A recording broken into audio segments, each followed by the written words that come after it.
I'm stranding myself on Lost Isles for 100 days with 5 challenges, and if I don't complete them in time, I'll give away 10 V-Buck gift cards. Now the challenges start off easy, but get much harder, starting with finding Klombo, building a level 10 village, not using any totem of return, defeating all 3 brand new golem bosses, and finally completing the entire LEGO Fortnite Codex. Now this 100-day series will be broken down into 10 to 15 episodes with the 1000 V-Bucks gift card hidden in each one. So enjoy the video, but keep your eye out for that V-Bucks code. Now this isn't a challenge if it's not actually challenging. We're going into the expert mode world with friendly fire on with no totem of return. So here we go, officially setting foot on Lost Isles.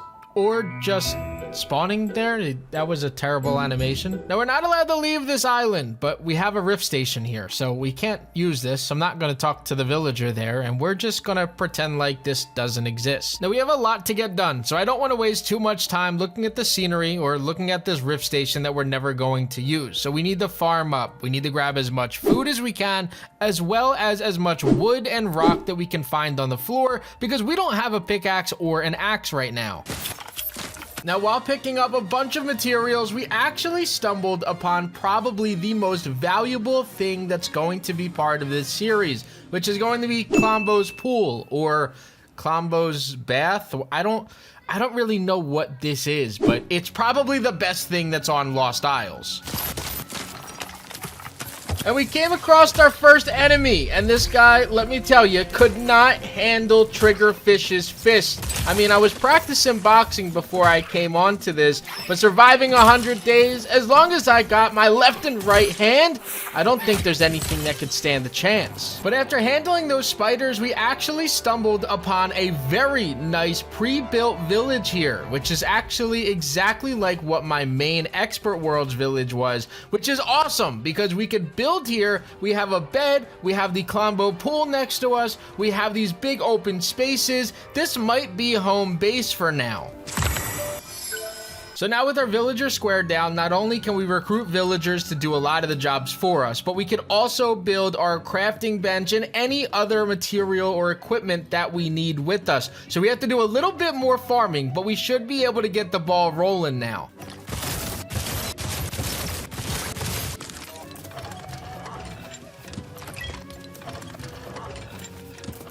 And just like that, we have an axe and a pickaxe, which means we are going to be able to move so much faster now.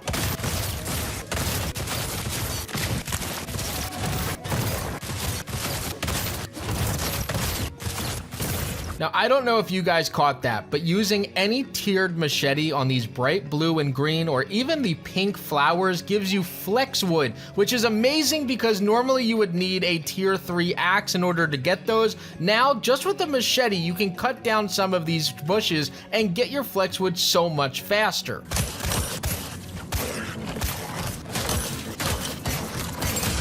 And even a Storm Wild Wolf was nothing to us because we did that and took no damage. Like, no damage. See, with the timing, there was no damage done at all.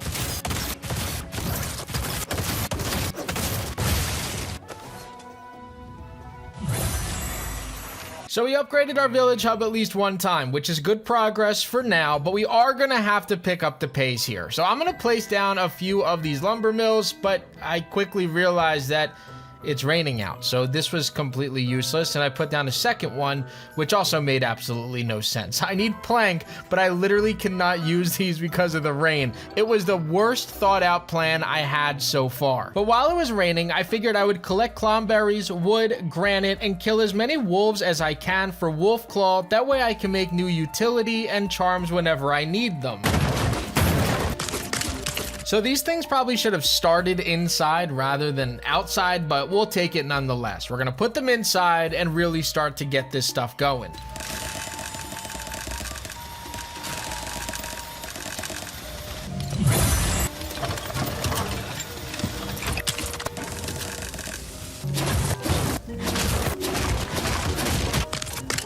Now that we've freed up some space, we have more room for utility and some chests. That way we can get a little bit more organized. And now we just need to work on upgrading our villager hub more.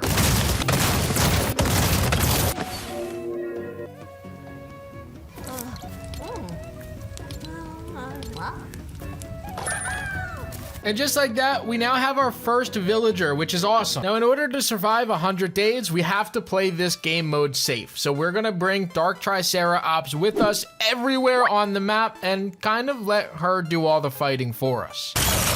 Now, another awesome trick is just to let these new Peely villagers do all of the work for you, because they will kill any enemy in the game that drops you spears, different type of cheese, so many different items that I love to just find on the ground.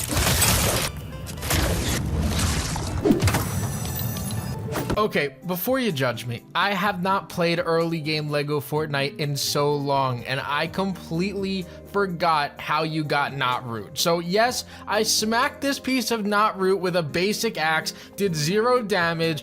I felt stupid about it, but I could have edited this out, but I thought you guys would probably enjoy knowing that a lot of you probably know a lot more than I do. All right, ow, dude. Like playing with friendly fire is fun, but dude, like, do these NPCs not know you're not supposed to hit me?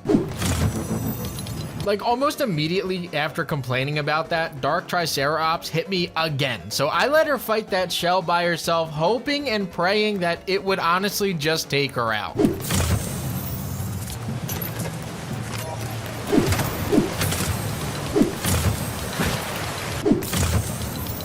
Now, one of the most underappreciated parts of the new update was getting these whirlpools to travel from the back of the cave all the way to the front. Let me tell you, I love it. Now that we're back at my village, let's see what progress we can make after all that exploring.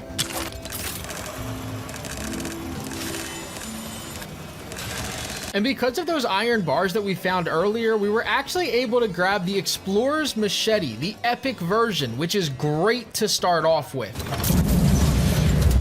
So now that it's nighttime, I have to go and find skeletons because I need bones. That's going to help us when it comes to charms, but also weapons, pickaxes, axes, and so much more. So it's really time to dial it in.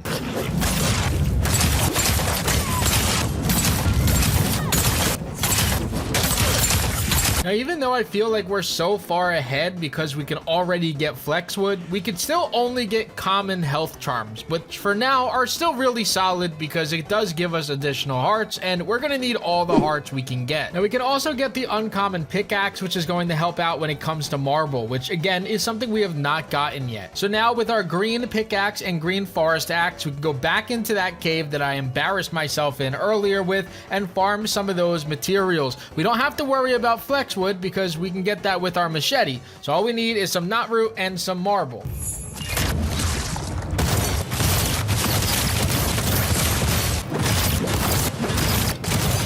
Now, I found out that these temples are actually very solid to farm. Not only do you get sandstone, but you get gold bars, you get red rock, you get so many materials just for breaking these down, and I can use an uncommon pickaxe on a lot of this, which is absolutely awesome. Now, something I completely forgot about was silk. I'm gonna need a ton of silk for silk thread, silk fabric, and so much more. And of course, it starts to rain the second I get on the beach. But we found a spider spawner, so let's just absolutely destroy about 5 million of these.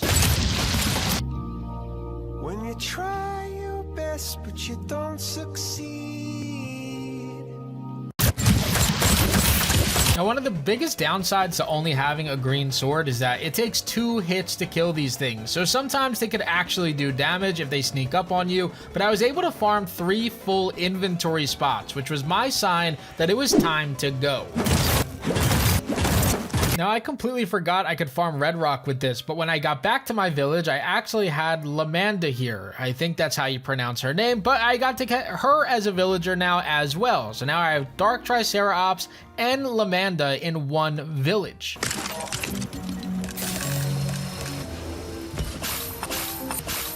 So I have a few levels on my village. I now have a rune table. I have a stone breaker. I have a bunch of other utility and 2 villagers. So I would say for a day 1 or the first 4 or 5 days of this series, it's going pretty well. I definitely need to do a lot more farming. That way I can get even better charms. But for the most part, I'm pretty happy with the start of this. So in the next episode, we're going to work on upgrading this village hub here because we definitely need more villagers and we need to start putting them on different jobs. We need to collect more resources and absolutely upgrade the charms that we have. But I hope that you guys enjoyed this first episode. I hope to see you guys in the next one. And as always, guys, this was Crafty and I'm out.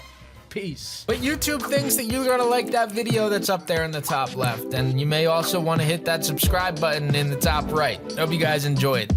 Peace.